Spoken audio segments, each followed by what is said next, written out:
Estamos de volta aqui.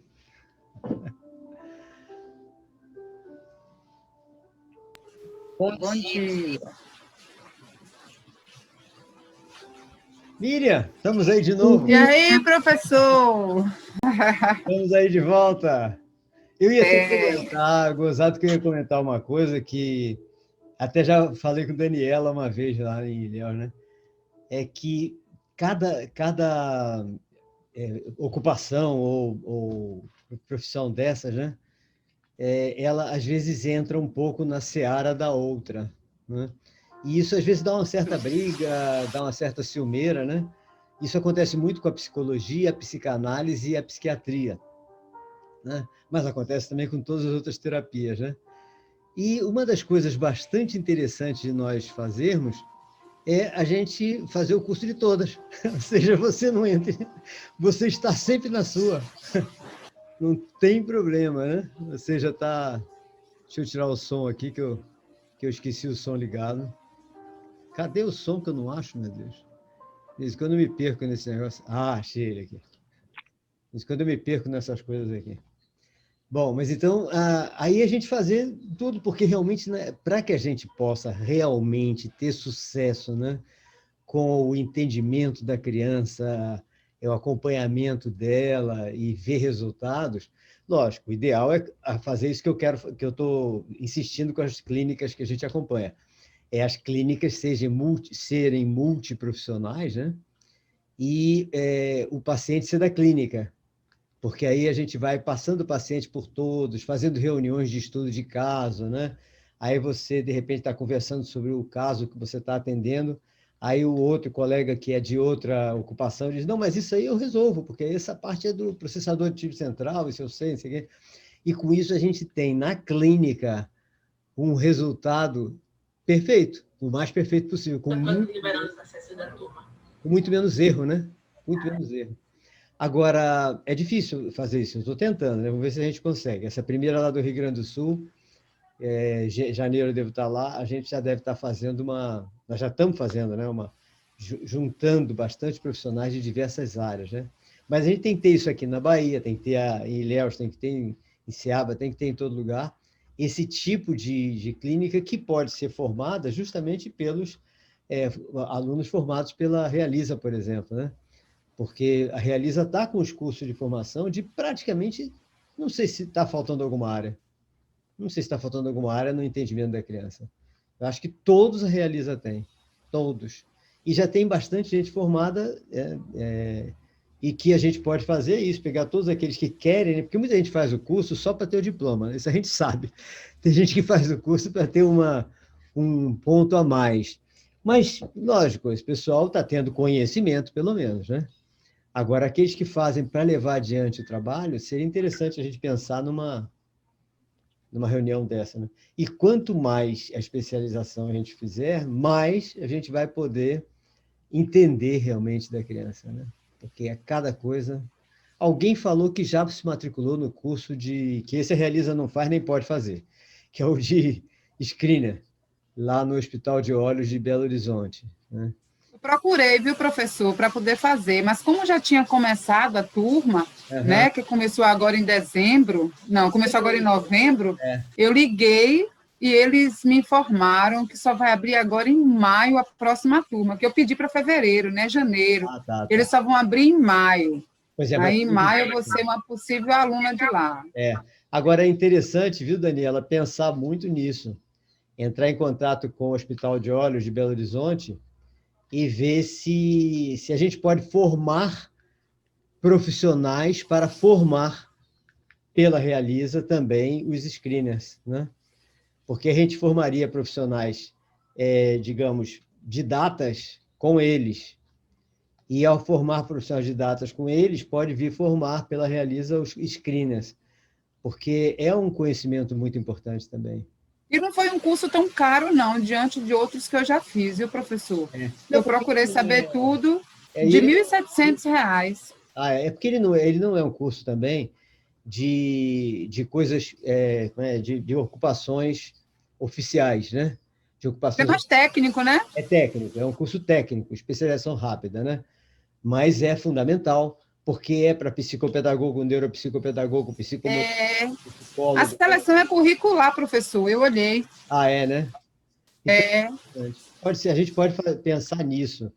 Eu pensei nisso agora, de você ver como... Eu vou adorar se a Realiza fizer isso. Já é mais um aluno, Ave Maria. Meu dinheiro vai todo na Realiza. O ideal é que a gente está juntando um grupo de profissionais fantásticos, né?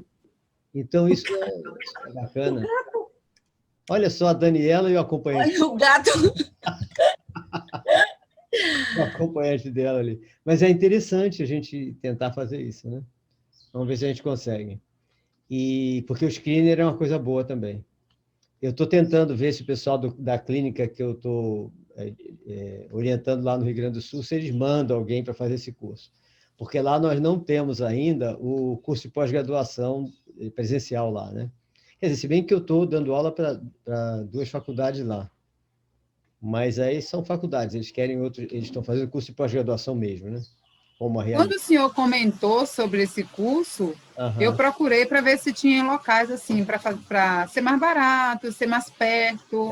Não tem, só tem lá. Só. Eles têm a exclusividade, tá? É por isso que tem que falar com eles. Eles têm a exclusividade da formação. Esse aqui é o detalhe, né? Mas eu mesmo vou ver se eu entro em contato também, ver como é que a gente pode fazer isso.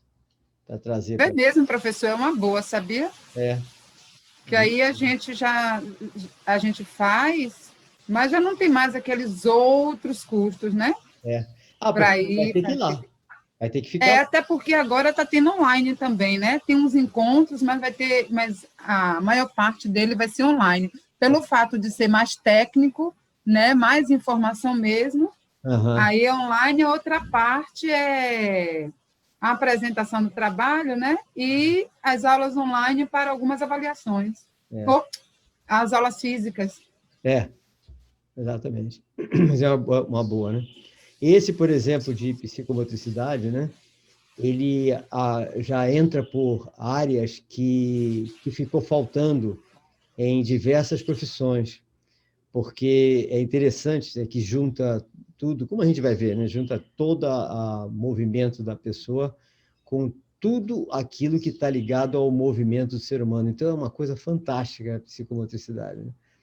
E a gente precisa, só que a gente vai precisar de conhecimento, né? Estar sempre com conhecimento em todas as áreas, o que não é novidade. A gente, para se desenvolver, né, para estar bem, a gente tem que estar o tempo todo buscando conhecimento em todas as áreas, né? Não tem nem dúvida. E a gente pode, porque aqui, ontem, quando acabou a nossa aula de... Ontem foi o quê? Neuropsicopedagogia. Foi. Aqui está a senhora. Não sei que ainda não aprendi a dizer adeus aqui. Vai em paz, minha irmã. Alma me escuta. Eu entrei numa live, que eu estou fazendo sempre uma live às 10 da noite, né? E nessa live das 10 da noite eu comentei sobre esse camarada aqui, que é o Aventino Agostini, né? É um que alguns de vocês já devem ter visto uma foto, eu com ele, né? Os dois de cabeça branca, eu na casa dele. É um dos maiores cientistas que nós temos no Brasil em termos de patologia. Ele é aposentado já há algum tempo, né? Ele está vivendo na chácara dele, lá em Passo Fundo, no Rio Grande do Sul, e essa obra foi uma das últimas dele, né?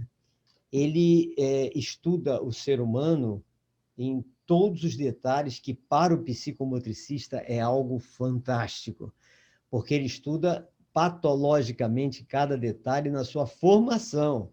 Não é só saber como é a parte patológica do ser, não. Na sua formação e nas interferências que acontecem do meio ambiente na formação do ser humano por completo. Ele, na época da Revolução, ele era um dos médicos patologistas lá de Brasília, e ele fazia a ocupação principal dele em pesquisas era fazer a autópsia de crianças que morriam, né? Então, toda criança que morria, a autópsia era feita por ele em detalhes, né? Os detalhes mesmo. Ele não ia fazer autópsia só para saber qual era a causa mortis, não. Ele ia fazer autópsia para saber como foi o desenvolvimento daquela criança até o momento da morte, tudo que interferiu naquela criança, se ela já tinha alguma coisa desenvolvida em termos de movimento, né, de capacidade motora, se tinha alguma interferência da capacidade motora com o desenvolvimento da capacidade intelectual e do desenvolvimento emocional e cognitivo, e a relação entre o desenvolvimento dessas crianças e o desenvolvimento dos animais. Isso é interessante porque ele sempre foi um cientista voltado para a pesquisa em relação à evolução do ser humano. Ele é um cara extremamente preocupado com isso.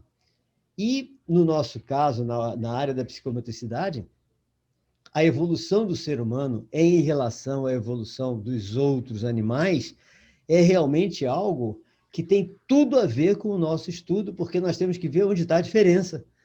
A gente não pode entender do movimento de um animal, do desenvolvimento do movimento do animal, sem entender a relação entre o movimento do animal e o movimento do ser humano. E uma das coisas que ele coloca nessa última obra dele, essa Nobel da Convivência, né?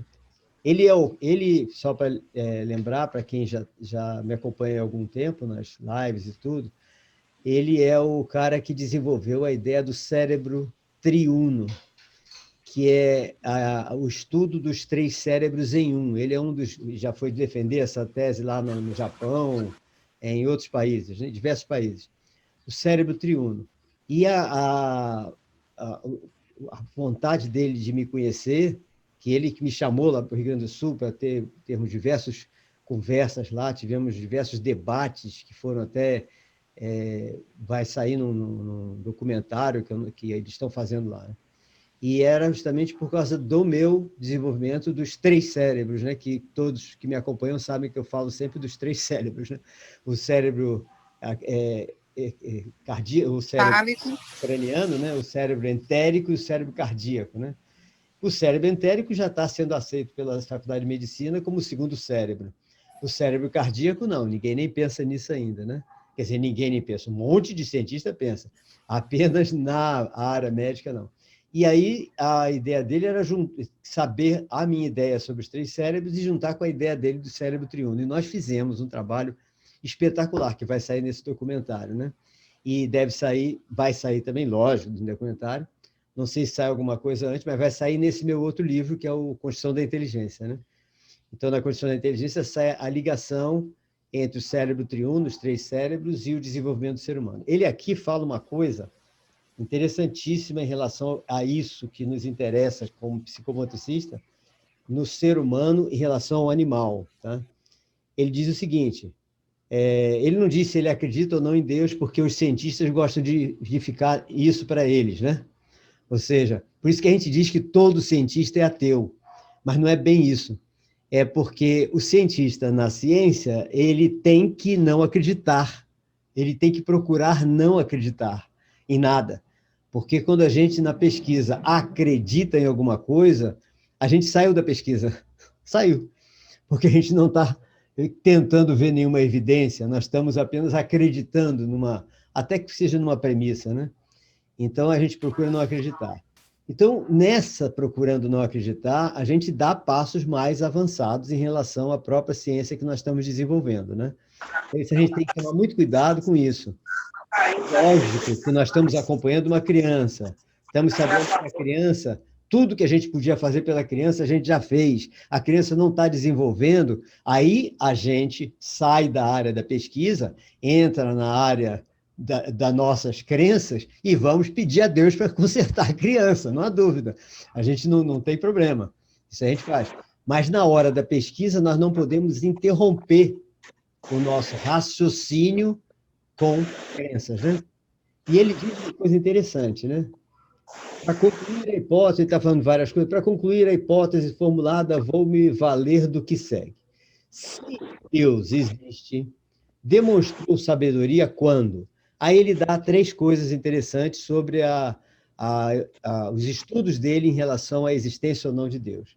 A criação do universo, diz por quê, as questões biológicas primitivas de comportamento, explicou por quê, a criação do sistema nervoso, explicou por quê, e a 4ª, que tem tudo a ver conosco agora, que é o seguinte, ele estabeleceu o músculo do polegar do polegar opositor.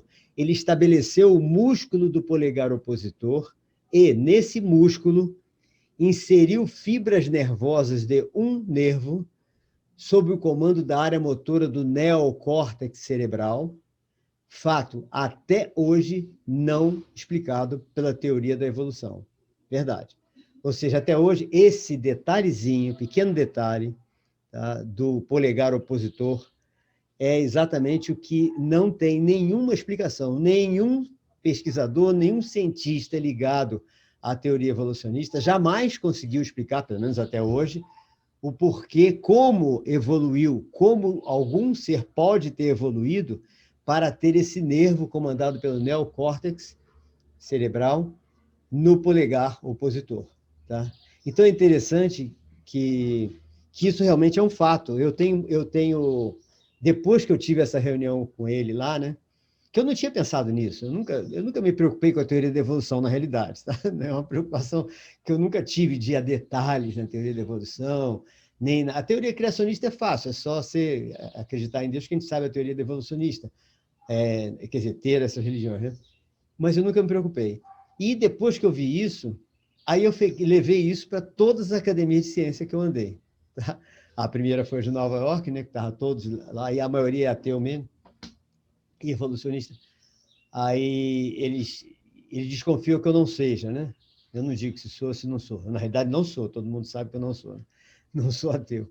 Aí eu levantei essa hipótese. Eu disse, vem cá, então vamos fazer o seguinte, vocês são biólogos, vocês que são neurologistas, vocês que são todas essas áreas, né?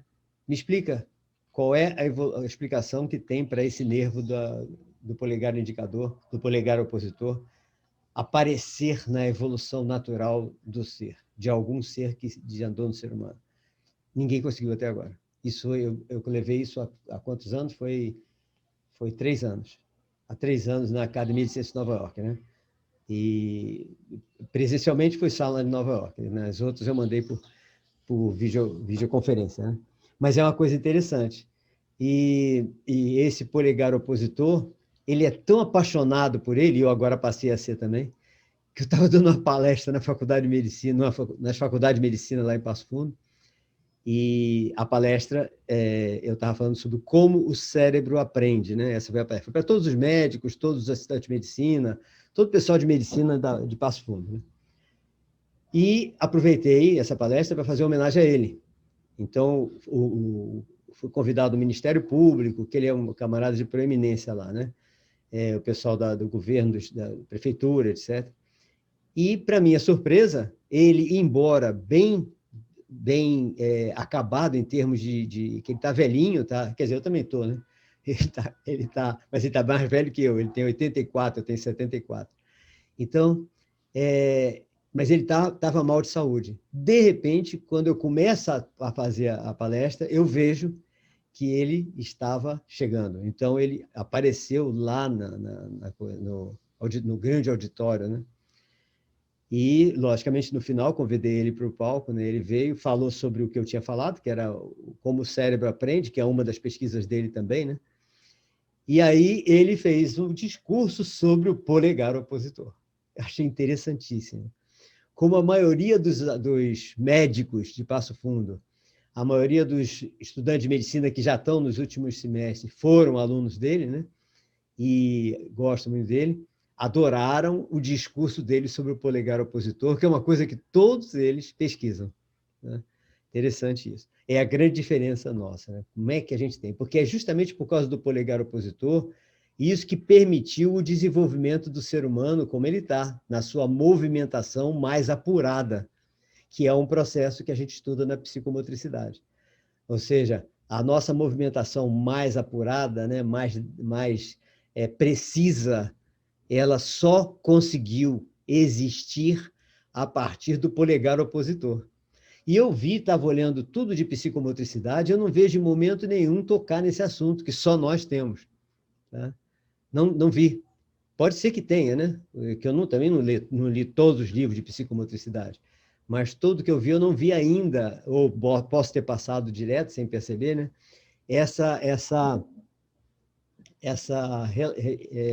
A relação com isso, né? para dizer que nós somos o único ser que tem isso e que, por isso, nós temos precisão total, podemos ter precisão total nos movimentos.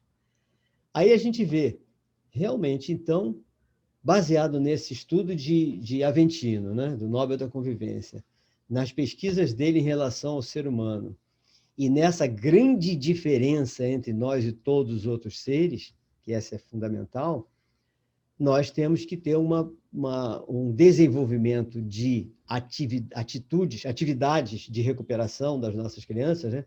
Tanto de evolução motor das nossas crianças, como a recuperação motora dos nossos adultos, velhos, etc., voltado principalmente para o cuidado com esse nervo do polegar opositor, porque ele é fundamental. Sem ele, a gente perde totalmente a capacidade de, por exemplo, ser cirurgião, né? Não tem condição. Sem ele, a gente não pode ser cirurgião. A gente não tem como escrever com facilidade. A escrita fina, a coordenação fina, não tem. É tudo polegar opositor. Então, realmente é uma atenção que nós temos que ter, fundamental, e que eu não vi em nenhuma obra de psicometricidade essa referência, né? Mas é importante nós sabermos e nós desenvolvermos esse cuidado, né? Adaptarmos aquilo que nós vamos aprender sobre a psicomotricidade, sempre visando esse fato. Qual é a grande diferença no movimento do ser humano em relação ao movimento dos outros seres, dos outros animais não humanos, que nos dá essa habilidade a mais, né? Vamos dizer habilidade superior, que é a gente querer se colocar superior a tudo que é animal, que eu não gosto de falar dessa forma, né? Mas essa habilidade a mais que nós temos e que nos dá essa capacidade, né? É muito interessante isso. Eu estava falando de ser superior, que o pessoal gosta de dizer que nós somos, o ser humano é superior a todos os outros animais, etc. Aí o criacionismo é um dos culpados disso mesmo, que o criacionismo diz que nós somos superiores mesmo, que somos obra de Deus e tudo. Então, aí é uma coisa meio que eu não gosto muito dessa parte do criacionismo.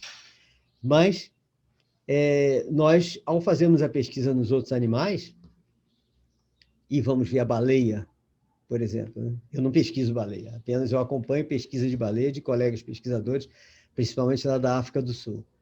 Então, na Austrália, que é onde a gente tem possibilidade de ter mais baleia, não tem tanto pesquisador vendo isso. Na África do Sul tem.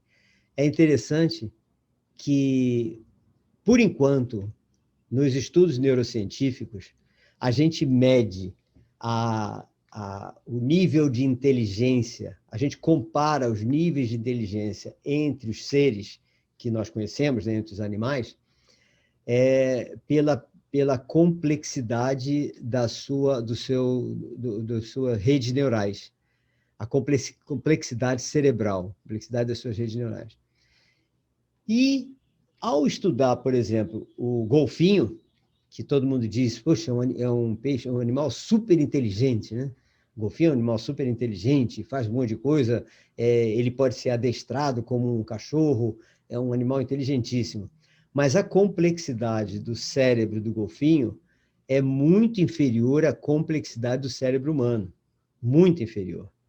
Aí a gente estuda os outros animais que a gente diz que são muito inteligentes também, né? Que até entendem a gente, o cachorro. O golfinho é como se fosse um cachorro muito bem treinado, tá? Com muita facilidade de treinamento. Não tem tanta complexidade. Aí você vai analisando os cérebros. Quando chega na baleia, a complexidade do cérebro da baleia é muito superior ao nosso. É o único animal no mundo que tem um cérebro mais complexo que o ser humano. Aí a gente leva um susto. Ué, então será que a baleia é mais inteligente que nós? Pelo nível, pela maneira como hoje nós mensuramos o nível de inteligência, nós mesmos chegamos à conclusão que ela é muito mais inteligente que a gente. Por exemplo, a nossa capacidade linguística, a baleia tem uma capacidade linguística 10 vezes superior à nossa. Eu não sei se é 10 vezes, eu sei que é bastante mais, que eu não estudo, como eu falei, são esses colegas lá da África do Sul, né?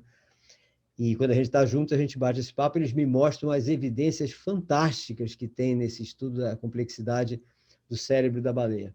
Então, eles têm uma capacidade linguística maior que a nossa. Eles têm variações linguísticas muito mais que nós. Então, a gente que acha que nós temos uma linguagem espetacular, muito melhor que qualquer animal, que a gente se comunica falando tudo, etc., a baleia é melhor que a gente. Ela tem alterações, variações maiores que a gente. Aí, para quem estuda, né, o ser, leva um susto. Por que será? Para os criacionistas, então, isso aí é uma loucura.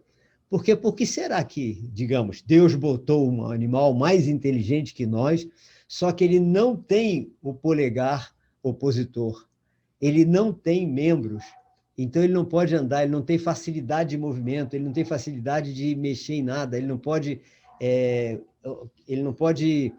interferir no meio ambiente. E nós podemos. Essa nossa capacidade interfere no meio ambiente. Então, vamos ver pela teoria da evolução, nós tivemos a baleia, que veio de outros animais, não há dúvida, né? Na teoria da evolução, mas não tem capacidade, habilidade nenhuma para interferir no meio ambiente. Ela não tem. E ela parece que tem uma inteligência superior à nossa. Então, olhando a baleia, nós não vamos ser psicomotricista de baleia, lógico que não, né? Fica meio difícil. Mas a gente vê que não tem muito o que mexer nela, porque é só a cauda para nadar, pular, etc., né? E a gente vê a gente que tem todas essas capacidades de interferir no meio ambiente, só com uma inteligência inferior à dela. Por que será? Qual será o papel da baleia no mundo, né? Porque a própria teoria da evolução mostra que cada animal tem, no seu habitat, etc., tem uma razão de ser, de estar ali, né? Um motivo. Até ele desenvolveu essa razão de ser até pela demanda. E nós também, né? E na teoria da criacionismo já seria diferente, seria colocado ali para uma determinada finalidade. Então, saindo um pouco, nesse caso, da psicomotricidade, entrando no entendimento filosófico desses dois seres, essa comparação já é uma comparação interessante, ou seja, eles não têm habilidade e têm mais inteligência.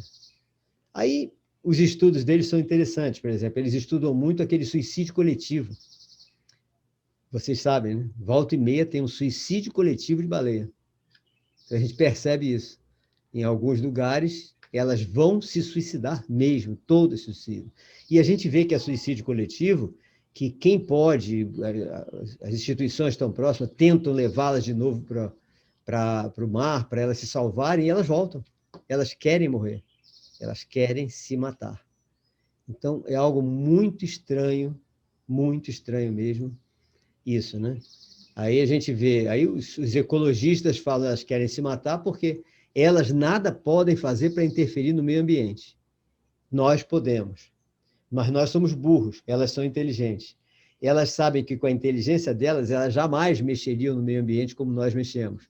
Nós estamos destruindo o meio ambiente, inclusive o meio ambiente dela. E ela, então, entra em desespero e quer se matar. É uma ideia, né? É uma conclusão. Deixo com vocês, tá? Deixo com vocês essa ideia, vocês pensarem, né? Impressionante, né? Ontem, na minha live, eu ia falar sobre isso, porque eu estava falando sobre a necessidade do desenvolvimento da inteligência, né? Recuperação da inteligência perdida. Eu estou preocupado com isso, né? A gente está tentando desenvolver a inteligência das crianças, dos jovens, e, ao mesmo tempo, tem muita gente tentando destruir a inteligência dos nossos jovens, né? Tentando acabar com ela, né? Tentando manipular para eles perderem a inteligência. E a cada dia que passa, nós precisamos de mais. Todo dia nós precisamos de mais inteligências, cada vez maior, porque os desafios estão cada vez maiores, nós estamos sabendo, né? Cada vez a gente tem mais desafio. Pois é, mas, gente, então, eu tenho esquecido sempre, quando a gente começa um curso, de me apresentar e apresentar o pessoal novo. Então, dessa vez eu não vou vacilar, não, eu escrevi aqui. Antes de começar, pede a todo mundo para falar seu nome, profissão, né? Todo mundo, quer dizer, cidade, que agora a gente tem, às vezes, cada um de uma cidade, né? Então, nome, cidade e profissão, porque depois a gente vai se conhecer nos debates, tá? As ideias a gente vai conhecer nos debates. Então, aí eu peço a vocês para irem dizendo aí nome, profissão e cidade, tá? Ok? Podemos começar com o Cláudio lá em cima, Fernando? Bom, Cláudio, Antônio Cláudio, eu sou professor de Educação Física, Educação tenho Física. 48 anos. Joia. Sou daqui de Ilhéus, De Ilhéus, da né? Bahia. Ok. Elionai.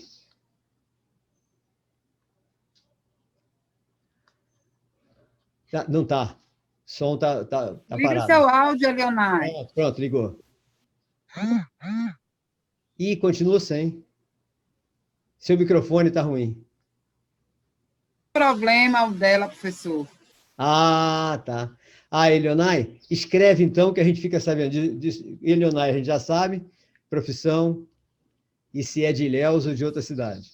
Né? Ela também fez o TEA com a gente, professor. Foi, eu me lembro. Ela foi da turma de TEA, a Elionai. Eu lembro de Elionai lá. Né? Aí escreve o que eu digo, assim que você escrever. Porque não está saindo, não. Está saindo, não. Enquanto você escreve, deixa eu ir para a Adilene, lá embaixo, se ela está me ouvindo. Adilene. Bom dia, professor. Bom dia, colegas. Bom dia. Ligo aquela na estante. Sou professora, psicopedagoga e neuro, terminando agora após Intea com a Realiza também. Já nos conhecemos, professor. É um prazer enorme estar com o senhor novamente. Para mim também, lógico, sem dúvida. Jeremias. Bom dia, meus amores. Bom dia. Jeremias, está ouvindo? Acho que está fora. Aí, Gerei. Vânia, diga alguma coisa. Jeremias abriu, né? Para conseguir ligar aqui. Pronto, conseguiu ligar. Diga, Jeremias. Bom dia, pessoal. Fiz parte também da turma de TEA. E é um prazer estar novamente fazendo o curso com a Realiza. Joia. Elionai, professora, pedagoga, psicóloga. Não precisava dizer a idade, senão vou ter que dizer a minha, 74. Pronto. Pega mal. Se bem que a gente tem orgulho, né? Orgulho da idade. Vânia, diga.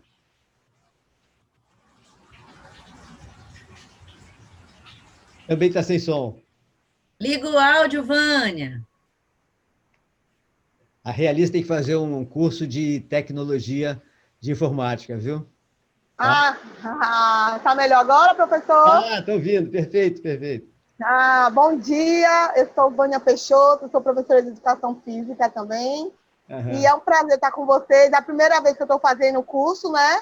Com né? Vocês aqui. É a primeira vez e tenho certeza que vai ser um sucesso. Já está sendo um sucesso, né? Obrigada. Então, um ótimo dia para todos. Tá bom. Zé Luiz. Bom dia, estão me ouvindo? Meu nome é José Luiz, eu tenho uns 50 anos, sou de Ilhéus, na Bahia, e sou educador físico. Ok. Ok. Bom dia para todos. É um garoto, 51 anos, só para me deixar... Com certeza. Valéria, diga aí, Valéria. Bom dia, eu sou daqui de Ilhéus e sou professora de Educação Infantil. Excelente. Nossa, é a parte mais importante que existe, né? Não tem coisa mais séria, é onde a gente tem todas as possibilidades de descobrir tudo da criança. Né? Carla? Bom dia, eu me chamo Carla, sou de Ilhéus, sou pedagoga, psicopedagoga, neuropsicopedagoga em conclusão, sou orientadora educacional, e uma estudiosa, amo a área da educação, vivo para isso e vivo disso. E sou muito feliz. E muito feliz também pelo convite de Dani, muito feliz pela insistência de Gerê, né? E eu estou aqui para o meu primeiro curso com a Realiza. Tenho certeza que vai ser, sim, muito, muito bom. Maravilha. Um prazer conhecê-lo. Prazer. Tatiana? Bom dia, professor. Bom dia a todos. Eu sou Tatiana, daqui de Ilhéus, sou professora da Educação Infantil e há muito tempo eu já tinha manifestado o desejo de poder estar aqui com vocês, fazendo o curso com a Realiza, e foi quando o Dani sempre me apresentou alguns cursos, apareceu essa oportunidade e eu não poderia deixar de fazer, não é? Maravilha. Sou professora da Educação Infantil e isso vai ser muito importante para mim. Com certeza. Da Educação Infantil, então, né? Miriam, você já falou? Não, Miriam não, né?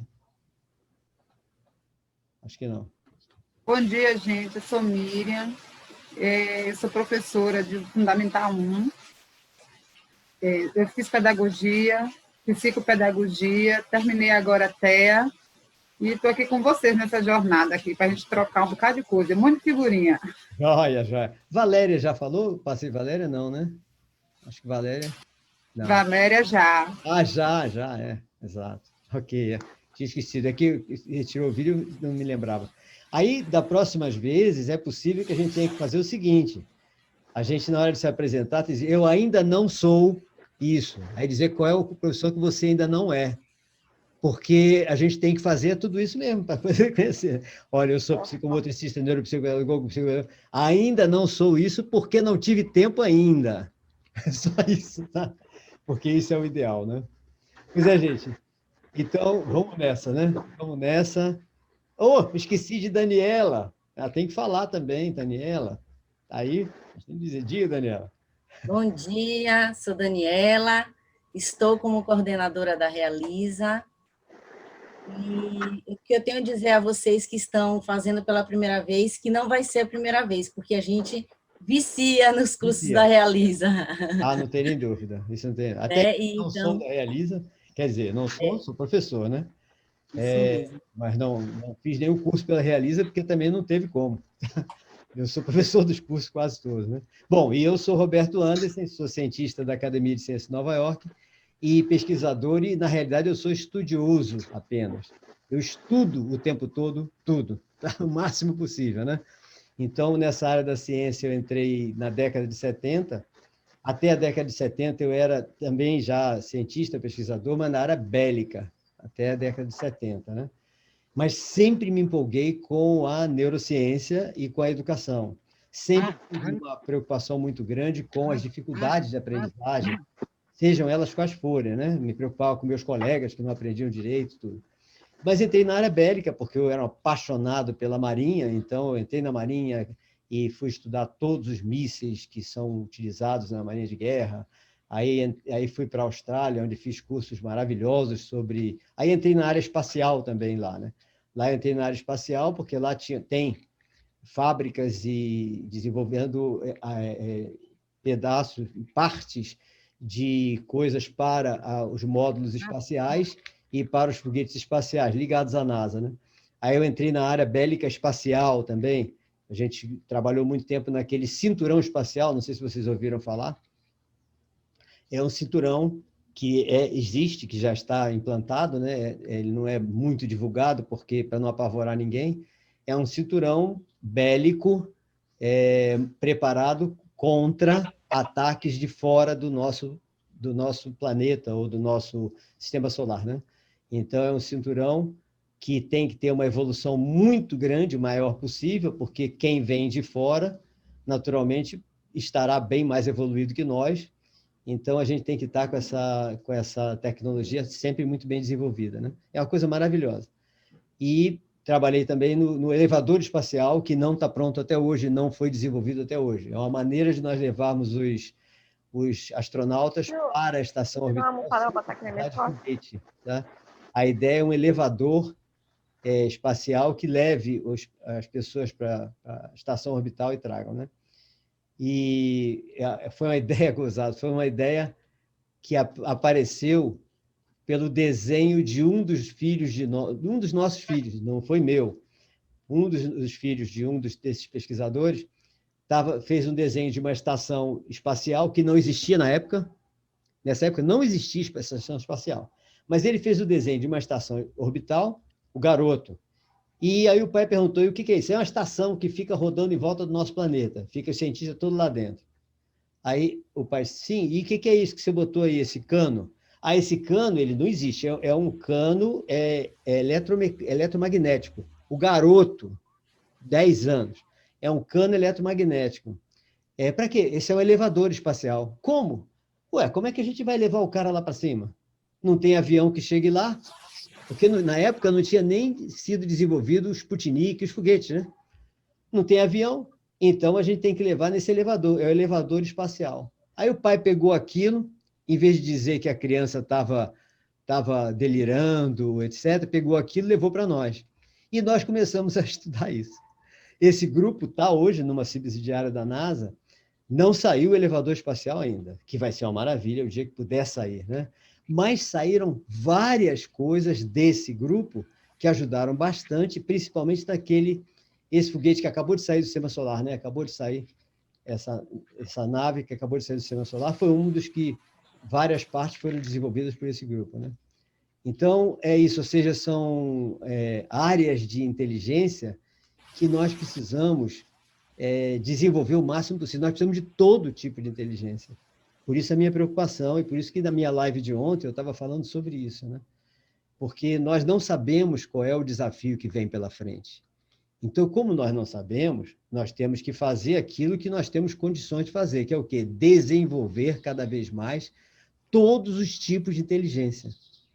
Então, isso, gozado que a fisioterapia tem a sua maneira de ver o corpo, né? A medicina tem a sua maneira de ver o corpo, e exatamente a psicomotricidade é a única que vê o corpo na sua íntegra, ligado à própria inteligência, à emocionalidade, à capacidade de raciocínio, tudo é integrado na psicomotricidade. Então, a psicomotricidade pode, se bem utilizada, ser um elemento de desenvolvimento da própria inteligência por meio do movimento harmônico corpo-mente. É uma coisa fantástica, que é o que a gente precisa. Então, porque a gente tem que descobrir as habilidades, que elas serão descobertas exatamente na área da educação infantil, né? Quem é justamente o professor de educação infantil, como a gente viu com a Tatiana, é a hora que a gente pode descobrir todas as habilidades e potencialidades, né? Durante todos nós, né? Todos os professores de todas as áreas deveriam estar atentos às habilidades e principalmente às potencialidades, né? Na parte motora, a gente sabe que educação física, como o Cláudio, etc., né? Essa observação é também fundamental. Por exemplo, não só para saber a habilidade, como saber a inabilidade que nós temos que atacar. Então, de repente, está fazendo um exercício, né, uma atividade física qualquer, aí ele descobre que tem um menino que ele não acerta direito determinadas coisas. Aí vamos ver qual é o movimento que ele precisaria fazer para ele não errar tanto na hora de jogar uma bola ao cesto, na hora de fazer uma coisa dessas. Aí esse movimento ele já vai, então, desenvolver com a psicomotricidade, e com isso, quando esse garoto estiver todo harmônico e começar a acertar a bola ao cesto, o que está acontecendo com a mente dele? Está equilibrada e ele vai poder desenvolver a inteligência com mais facilidade. Tudo está interligado. Tudo está interligado. Por isso que eu acho maravilhoso a gente fazer essa interligação, essa multidisciplinaridade, né? Que é exatamente por ela que a gente tem o ser humano harmônico, bem desenvolvido, e com isso a gente desenvolve aquilo que a gente precisa de todos eles, inteligência. Porque a gente não sabe em qual área que nós vamos precisar de mais inteligência. Então, todas as áreas nós temos que desenvolver, né? Em cada um desses, né? E até com o autista, a gente tem que aproveitar, né? Porque o autista ainda tem, vocês aqui estão fazendo TEA, a gente ainda tem aquela facilidade de que, se ele estiver bem tratado, ele, pelo fato de ter 10 vezes mais redes neurais que nós, 10 vezes mais neurônios que nós, e se ele estiver bem tratado, bem acompanhado, ele pode desenvolver uma das inteligências com uma capacidade superior, 10 vezes superior de todos nós. Aí aquilo que para a gente vai ser quase impossível descobrir, para ele vai ser fácil, né? Então, até isso. E teve uma live minha, ou um vídeo meu, que eu falei sobre isso. Nós temos que cuidar da inteligência dos nossos autistas. Porque se nós cuidarmos bem do autista para ele poder colocar, ele não teve inflamação cerebral, não tem incômodo na cabeça, aquela coisa toda, a única coisa que vai sobrar é o de bom que ele tem, que é exatamente a inteligência que pode estar direcionada a alguma das áreas intelectuais, segundo Gardner, né? Aí a gente tem que descobrir. Quem vai descobrir somos nós, né? Então, isso é uma coisa assim, é descobrir inteligência, desenvolver inteligências, né? E pronto. Você vê, há pouco tempo, quando começou o Covid-19, né? Aí eu comentei nas lives que existia a possibilidade de aparecer uma coisa muito pior do que um vírus, né? E que mataria mais gente ainda, né? e eu comentei sobre um vírus cibernético, né? Bom, não houve o vírus cibernético ainda, mas houve um vírus no Amapá, que vocês souberam, que, embora não fosse cibernético, acabou com todo o pensamento computacional no estado do Amapá. Ficou tudo desligado. A partir do momento que desligou tudo, e tudo nosso está hoje baseado no pensamento computacional, a gente não faz mais nada. Porque a gente está totalmente ligado a... Eu, por exemplo, eu com os meus estudos, que são de diversas áreas, né, que eu estou sempre estudando, né, então tudo meu está na nuvem. Tudo. Que eu não tenho onde guardar. Tá? Tudo está nas nuvens. Ou seja, deu uma pane dessa, onde é que eu vou buscar? Não tem como subir lá e buscar, né? Mas tudo está na nuvem. Meus livros todos estão na nuvem, minhas pesquisas todas estão na nuvem, tá? Tudo está na nuvem. Lógico, muita coisa está em drives, etc., né? Mas não é tudo, porque eu não tenho tido paciência para fazer backup físico nessas coisas, né? Então, cada vez que eu vou fazendo, está indo automaticamente para a nuvem, que eu já faço o trabalho no drive da nuvem, né? Então, uma pane dessa é uma pane que hoje é perigosíssima, e ela pode acontecer a qualquer momento. É uma maneira de um país conseguir dominar o mundo, tá? Que houve aquela teoria da conspiração que a China está fazendo isso, criou esse vírus para dominar o mundo, para tomar conta de tudo, né? Pois é, ela tem condições hoje de dominar também pelo vírus cibernético. Tá? Os melhores hackers estão sendo formados lá. Tá? Então, nós sabemos que desafios existem. Então, nós temos que ser o melhor possível, pesquisar o máximo possível, estudar o máximo possível das nossas áreas, para que nas nossas áreas nós façamos o máximo possível e desenvolvamos melhor ainda as inteligências das crianças que estão com a gente, das crianças e adolescentes que estão com a gente. E resgatar a inteligência dos que estão perdendo, né, por algum motivo, né? Que é a outra área da psicomotricidade, é essa, né, o resgate dos idosos também, né? Bom, mas vamos lá para... Nossa, 9h18. Eu planejei 8h30, 9h30. Ah, não, é 10:10. O intervalo é 10:10. Eu pensei que já estava na hora do intervalo. Poxa, será que eu falei tanto assim? Não, é que eu planejei o intervalo 10:10. Mas não, eu que ele no relógio errado. Bom, então vamos lá para a nossa ideia, né?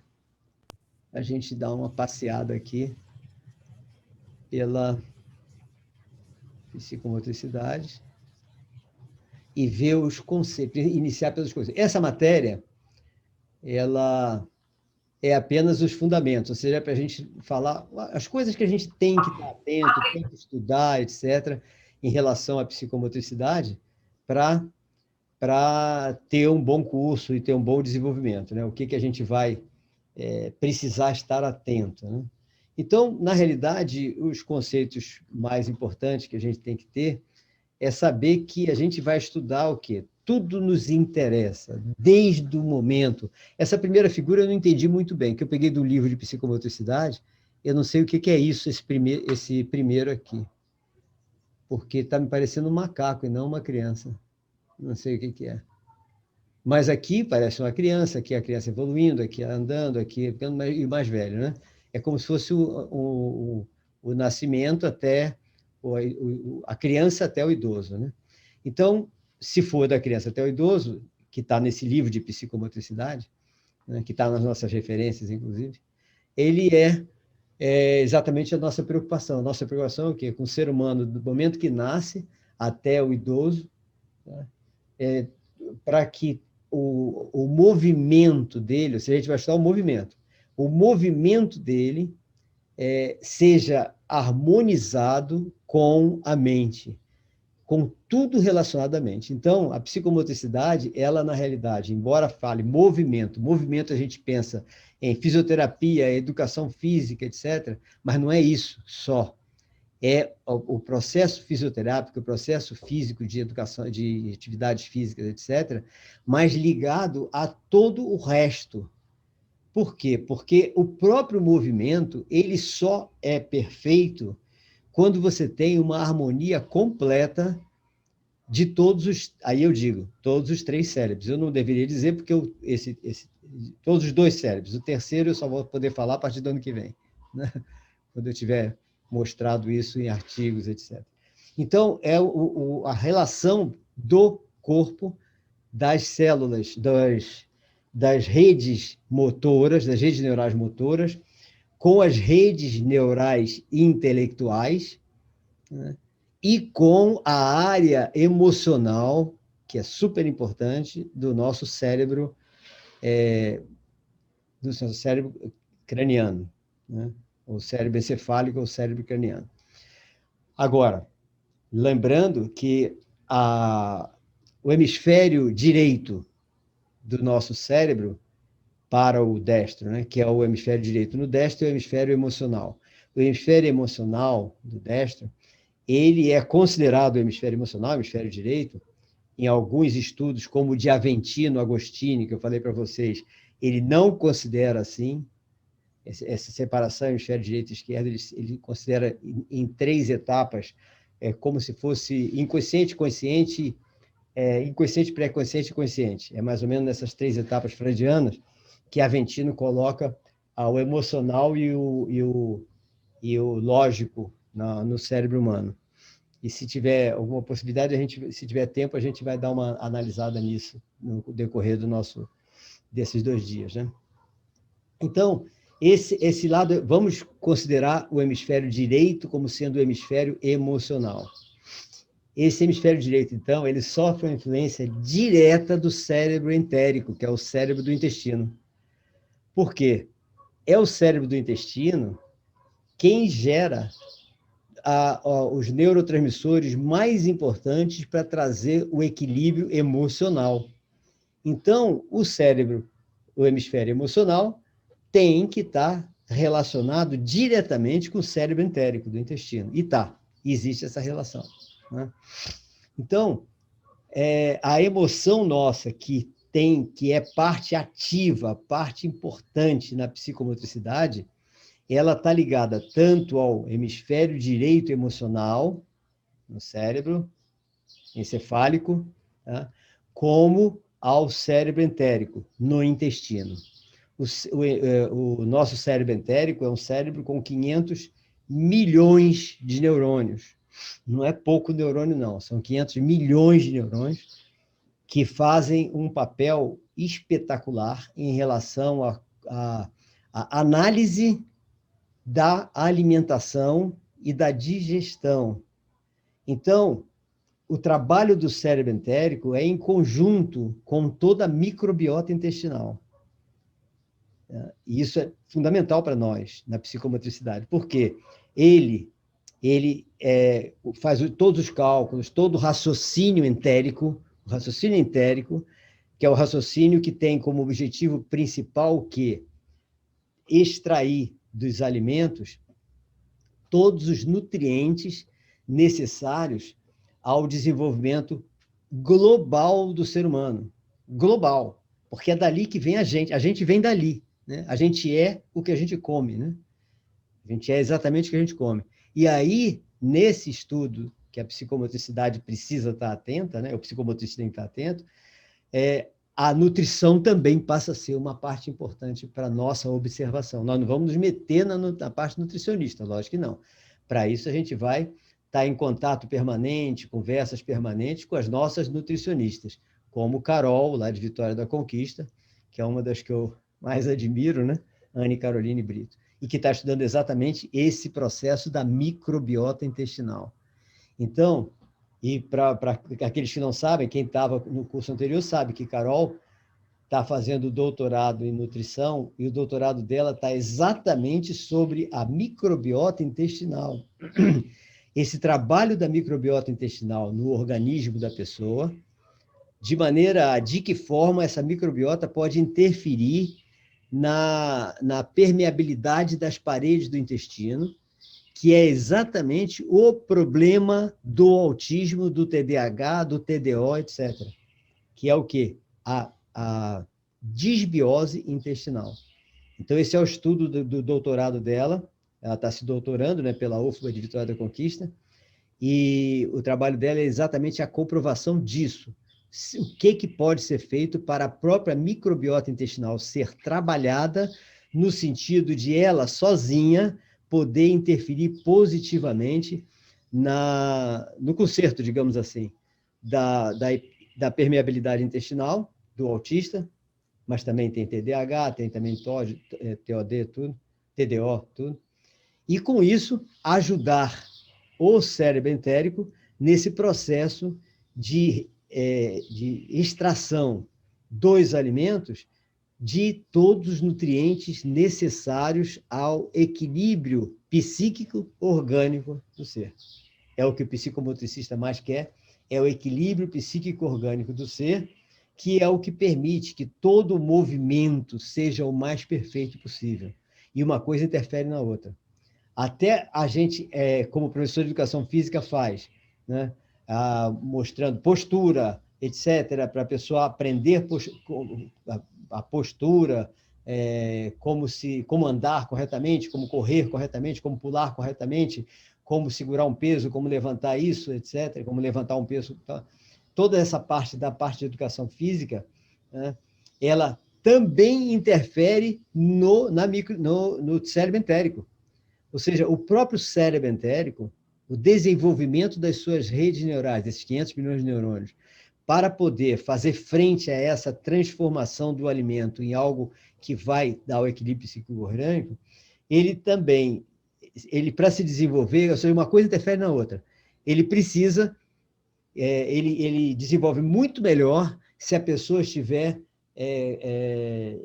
como se diz, bem orientada pela educação física, pelo processo de postura, etc., né? Postura, exercício, atividades físicas, lógico, né?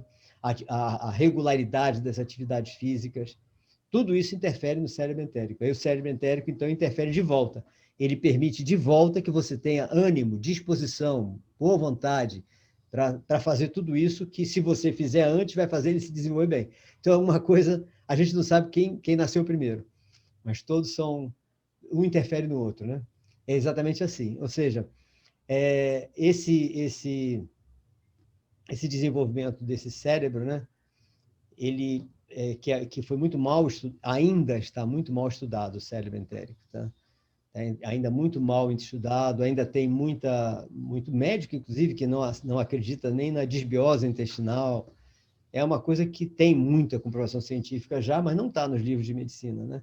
Ainda, deve estar nos mais novos. Nos que eu tenho aqui, não tem nada ainda, porque, embora seja os mais modernos, mas o livro, para trazer um assunto desse, vai levar uns 5 anos, 6, 7, para ele ser implantado nas obras grandes, tipo compêndios de psiquiatria, de neurologia, de nutrologia, de gastroenterologia, etc., né? Mas, aos poucos, ela vai... Endocrinologia também é uma parte que interfere demais em tudo isso também, né? Parte endócrina também. Então, o cérebro entérico, que eu fui falar dele, por quê? Porque ele gera serotonina, dopamina e mais de 30 neurotransmissores diferentes. E a gente pensava, até há alguns anos, né, que quem gerava tudo isso era o cérebro, eram os outros órgãos, né? Principalmente no cérebro craniano, no cérebro encefálico. Nada. É no cérebro entérico que gera e comanda a geração de 90% de toda a serotonina do nosso organismo, 50% de toda a dopamina e percentuais que eu não sei quais são, de mais de 30 outros neurotransmissores, todos eles relacionados ao equilíbrio psíquico-orgânico. Então, se nós estamos bem emocionalmente, nós devemos ao nosso cérebro entérico estar trabalhando com perfeição, a nossa microbiota intestinal estar trabalhando corretamente, né? E aí a gente está bem. E o mais interessante, né, é que até há pouco tempo a gente achava que a microbiota intestinal não existia, ou seja, eram bactérias que estavam ali e que tinham que ser eliminadas. Não tem muito tempo isso, não. Tem o quê? 15 anos? Talvez? Talvez até menos. E ninguém pensava nela. Hoje, até transplante de fezes já foi já foi aventada essa hipótese lá nos Estados Unidos, que, aliás, foi exatamente o transplante de fezes, que eu venho falando em várias palestras que eu dou para a parte de medicina, né? Que levantou em Carol a ideia do doutorado dela, né? Porque ela viu que, por que será que as pessoas querem pegar as fezes de uma pessoa neurotípica, de um garoto neurotípico, e transplantar como microbiota de um garoto autista? Por que só essas fezes, essa microbiota transplantada, vai interferir de maneira a ele acabar todos os sintomas? Que importância tem a microbiota intestinal, então, para isso? E aí ela partiu para esse estudo. E a ciência vai ter essa resposta daqui a um ano e pouquinho, se bem que ela já está com várias dessas respostas na ponta da língua, né? Que ela está pesquisando junto com, se não me engano, ela está no trabalho dela, está sendo em parceria com a Unicamp, se não me engano. Mas é UFBA Vitória da Conquista, né? Esse trabalho de doutorado dela. Oi, diga. Inclusive, né, agora eu estive fazendo umas pesquisas e muitos trabalhos publicados, muitos artigos relacionados a essa doença inflamatória intestinal, eles dizem que essa ocasiona a demência, né? Mas com certeza, com certeza. Tem um novo artigo que foi publicado esse ano falando isso. São várias consequências terríveis relacionadas à disbiose. E o pior, a disbiose não está sendo estudada como devia. Quer dizer, não está sendo estudada nas faculdades de medicina, né? Mas está sendo estudada pelos pesquisadores, é óbvio, tanto que está havendo as publicações estão acontecendo. Agora, lógico, na realidade, ela é estudada pelos especialistas da área de gastroenterologia. Aí eles estudam, tá? Não há dúvida, né? Os especialistas da área de imunologia já estão também estudando, porque grande parte do nosso sistema imunológico está ligado à microbiota intestinal também. E a disbiose, logicamente, vai atrapalhar tudo, né? A disbiose é o quê? O desequilíbrio de todo esse processo. Então, a eubiose, tudo está equilibrado. A disbiose é o desequilíbrio. E todo autista tem disbiose intestinal. Isso aí não tem nem dúvida. Cada autista tem características diferenciadas, sintomas diferenciados, até os genes que provocam o autismo, como vocês viram no TEA, né, no curso de TEA. São conjuntos de genes diferenciados, cada autista tem um conjunto de genes mutantes diferentes, com características diferentes e com consequências diferentes. Mas uma coisa que é comum a todos é a disbiose intestinal. Aliás, é comum a quase todas as mutações genéticas. É uma coisa que nós temos visto nas pesquisas, nos debates, né? É que praticamente todas as mutações genéticas têm como consequência muito ou pouco da disbiose intestinal, mas sempre tem a disbiose intestinal. Então, é um ataque que é comum, um ataque que nós devemos ter comum a todos. Então, esse doutorado de Carol é um doutorado que vai ser uma marca fundamental para o entendimento de todas as doenças genéticas. Ela está fazendo para o autismo, mas vai ser importante para todas as doenças provocadas por mutações genéticas. Vai ser algo fantástico. E, obviamente, como a esquizofrenia, os problemas psicóticos, os problemas relacionados à área da psiquiatria têm relação com o estado emocional, embora nos estudos psiquiátricos, tá? Por exemplo, nessa compêndio de psiquiatria que tem tá aqui, esse grandão, né? Não sei se meu dedo apontou aqui, agora eu tenho que olhar pela câmera. Esse compêndio de psiquiatria, ele não entra nesse detalhe ainda, nessa relação, tá? Mas é porque eles, como eu falei, estão sempre 10 anos atrasados, né? Mas existe eles dizem ao contrário, quando a pessoa tem um problema psiquiátrico, tipo o psicopata, esquizofrênico, todos eles, né? Isso é uma coisa pré-existente, é o que a gente vê nos compêndios, né? É uma pré-existente. Ele não evolui, isso não é uma evolução, essas doenças não são uma evolução, por exemplo, de uma neurose, né? ela é uma coisa pré-existente que está lá, geneticamente programada, e que pode disparar ou não. Então, se vier um elemento disparador, pode disparar aquele problema psiquiátrico, ou pode a pessoa ter aquele problema e não disparar nunca. Tá? Mas, na experiência que eu tenho tido, quando eu passei a ter mais atenção à área de humanas, né, que foi de 1974 para cá, eu comecei a ver coisas bem diferentes, bem diferentes. Eu e vários colegas, nos debates que a gente faz nas academias de ciência, eu comecei a ver que havia indícios, e todos concordaram, vários concordaram comigo, que a neurose não tratada, ela pode evoluir para uma psicose. Tá? E aí significa, existia o gene ou não existia o gene? É uma hipótese, isso não é uma comprovação, não é uma certeza nossa. Por quê?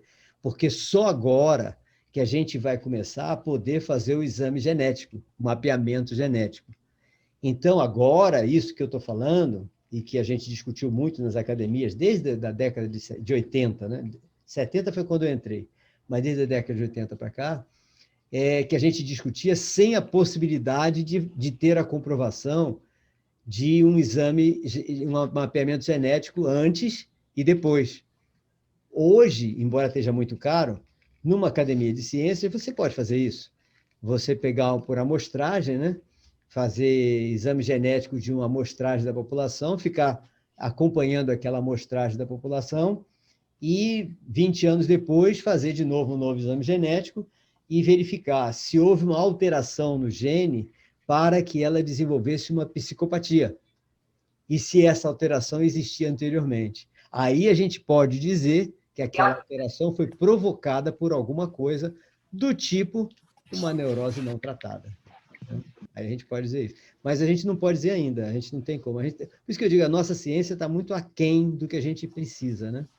Mas mesmo assim é lindo, porque a gente levantar hipótese é um exercício maravilhoso, filosófico, né? Você está elaborando possibilidades e tudo, mas é assim que a gente acaba chegando até a ideias de tratamento, ideias de cura, né? Levantando hipóteses. O que a gente sabe com isso, que desde essa época que eu passei a ficar muito preocupado com a neurose. Então, a minha preocupação com a neurose, que é outra coisa que na psicomotricidade interfere, mas lógico que tudo interfere. A neurose interfere em toda a parte do entendimento, do movimento do ser, né? Até a maneira da pessoa andar muda, né? Então, a minha preocupação com a neurose é a transformação dela numa psicose. Esse aqui é o maior medo. E aí, foi aí que eu entrei também na área da psicanálise, mas eu entrei para ser psicanalista mesmo, para começar a tentar curar a neurose, né? E aí fiz isso lá na Austrália, depois na Inglaterra, depois aqui no Brasil.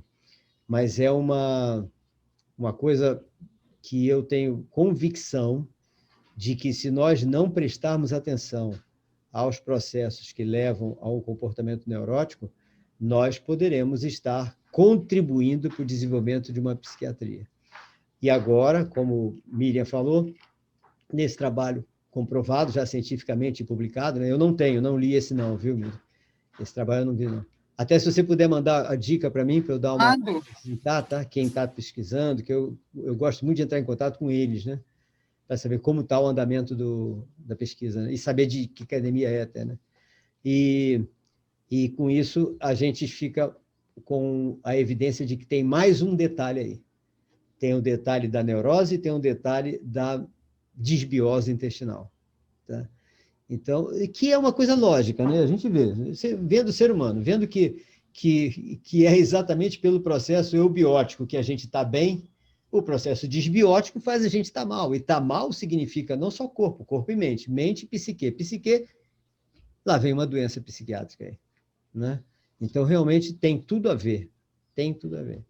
E nós temos que estar atentos, né, para fazer com que a pessoa... Ah, ótimo, ok, recebi aqui. Então, é exatamente isso, nós temos que estar bem atentos a tudo isso, porque na psicomotricidade é o conjunto, é todo o conjunto. A gente já vai analisar o conjunto inteiro, né? Até eu coloquei aqui nessa análise do conjunto inteiro, como uma segunda figura para a gente ver. Cadê? Às vezes eu me perco aqui no... Ah, achei.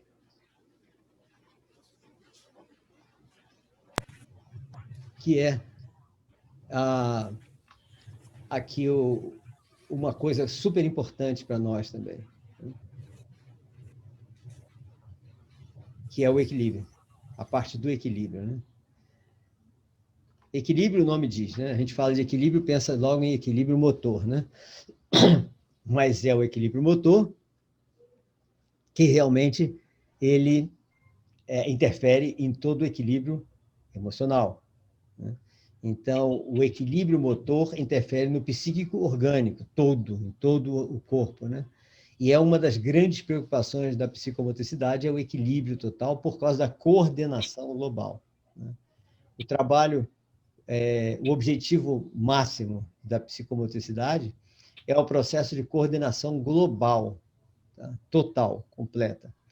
E aí nós temos a figura dos dois elementos mais importantes para todo o processo de coordenação global. Lógico, depois nós vamos ver a parte fina, mas a parte grossa, a parte importante, que estabiliza tudo, inclusive emocionalmente, o ser humano,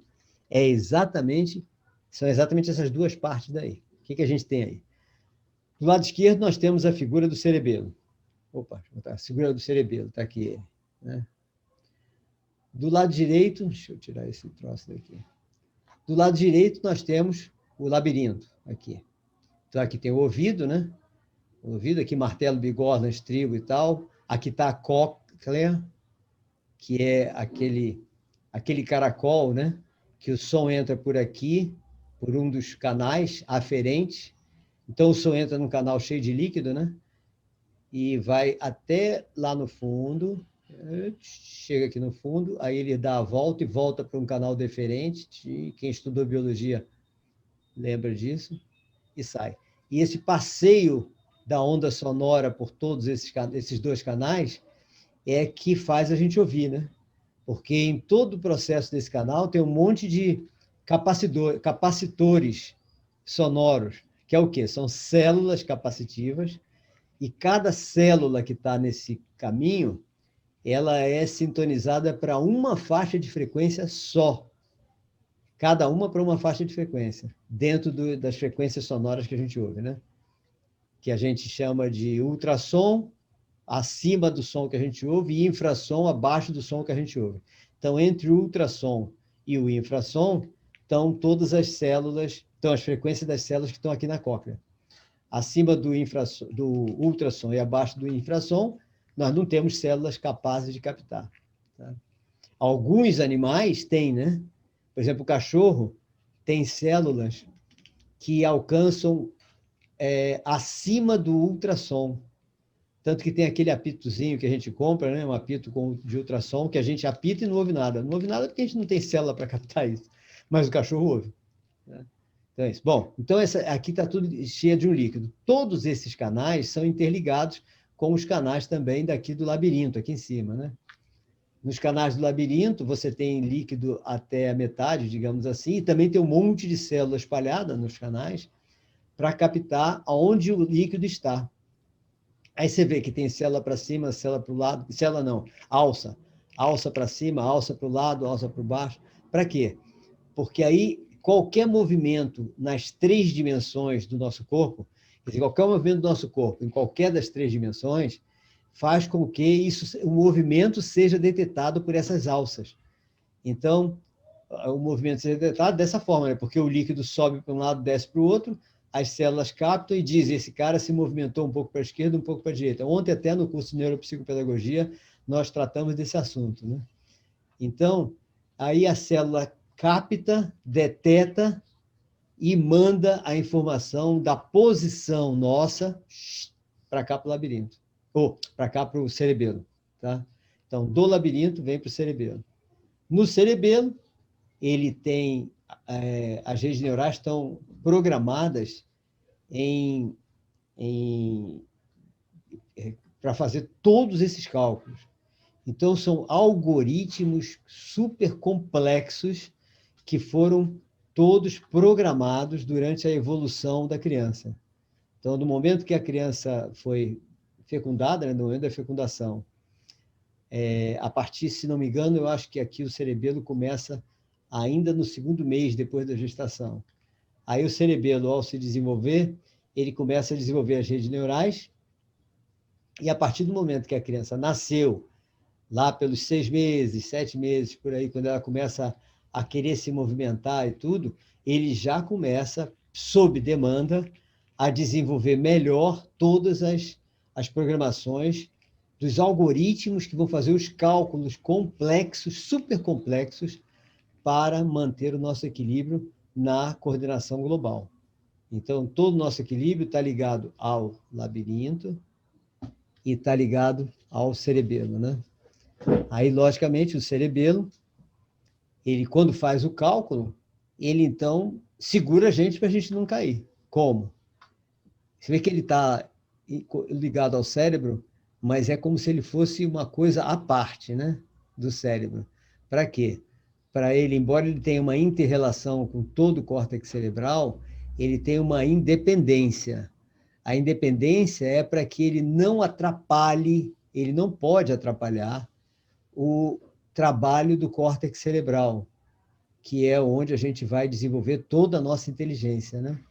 Então, para não atrapalhar o desenvolvimento da nossa inteligência e do comando motor também, ele, então, trabalha no equilíbrio, mantém você equilibrado. Como? Ele pega o resultado desse cálculo, manda para cá, para o córtex motor, aqui em cima. Aí o córtex motor comanda todos os... Ele mesmo, né? Manda os nervos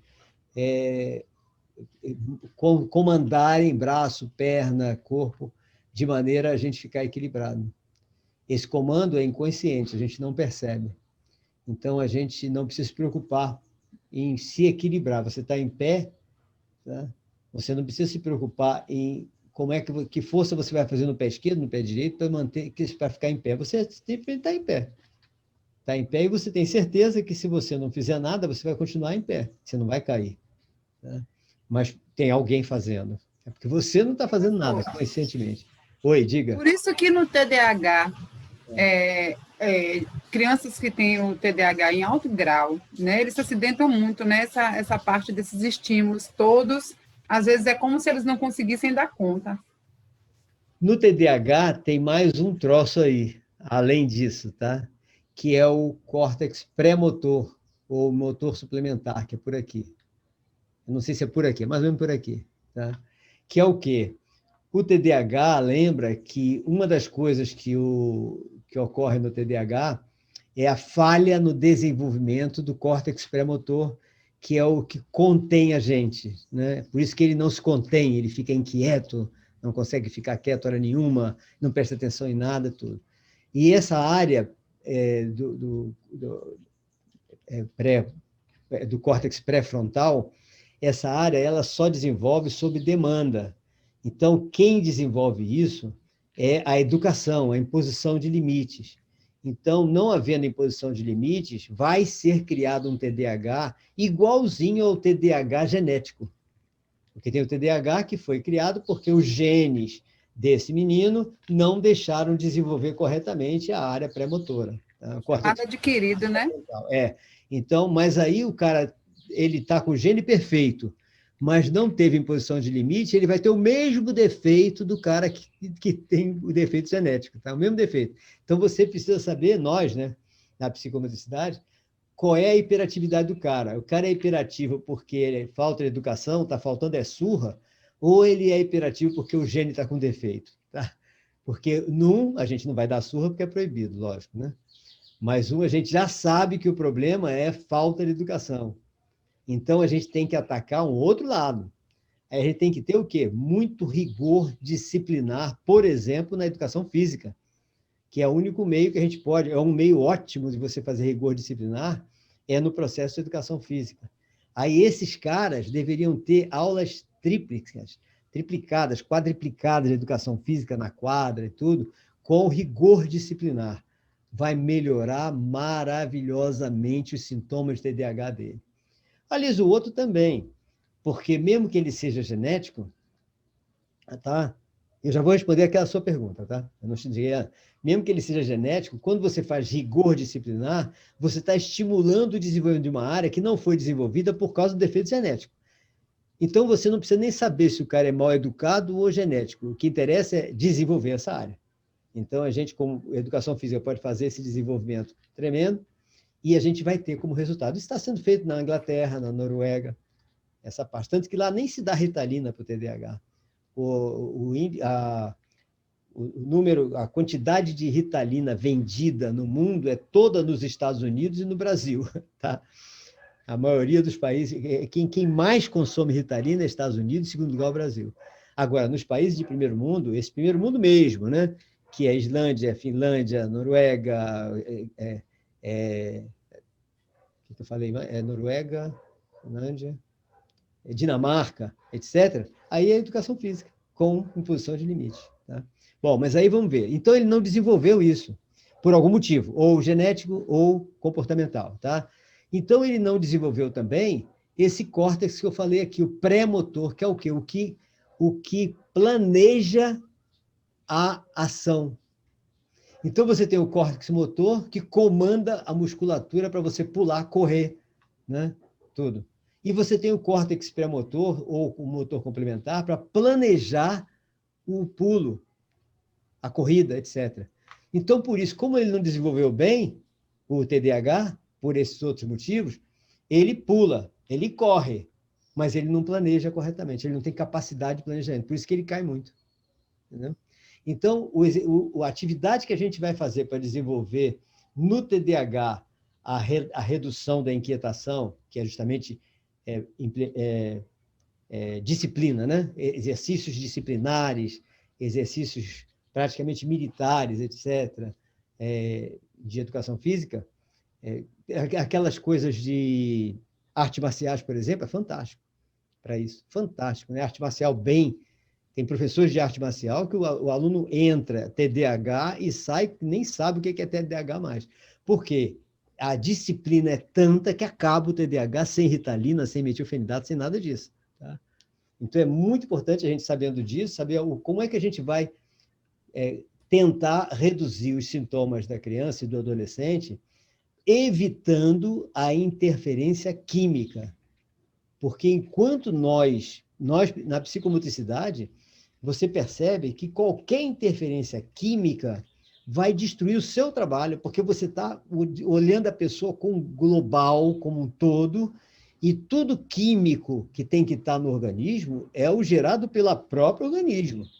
Se você puser uma química de fora, obviamente vai dar rolo, mas dá sempre rolo. Tá? Que é o quê? O nosso cérebro deteta que tem um componente químico que não foi gerado por ele não sabe que não foi gerado por ele. Ele apenas deteta que aquele componente químico está a mais. Se esse componente químico está a mais, e por que o nosso cérebro está sempre detetando isso, procurando detetar isso? Porque é o nosso cérebro quem provoca a geração de todas as substâncias químicas que são necessárias no nosso organismo, né? Para manter o nosso equilíbrio. E essa geração é sempre equilibrada. Quando ele deteta que, dopamina subiu muito, serotonina caiu, aí no caso é sempre aumentando, né? Aumentou dopamina, ou aumentou serotonina, ou aumentou qualquer desses neurotransmissores, né? Aí ele para a fábrica.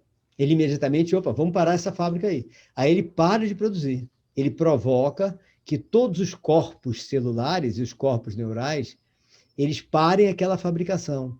Então, nos depósitos de elementos químicos nossos, que são as vesículas dos axônios, né, vai ficar faltando, porque a gente parou de produzir. Aí, no momento que o corpo precisar, não tem. Né? Então, esse é o maior perigo da gente utilizar coisas de fora. Então, o metilfenidato é um. Então, você usando o metilfenidato, você está estimulando de maneira artificial o desenvolvimento do córtex, da área premotora, e que interfere no córtex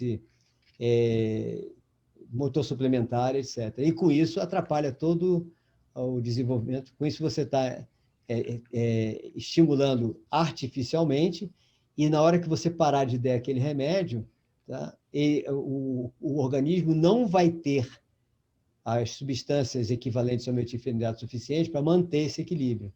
Então, acabou de tomar o remédio, ele vai, daqui a pouco, vai acabar o efeito, né? Daqui a pouco ele não vai ter, e vai voltar a ser o cara desatento, inquieto, todo sem controle, etc., que ele era antes. Então, é um problema sério, né? Então, no TDAH é isso, é por isso que ele cai, que você perguntou, né?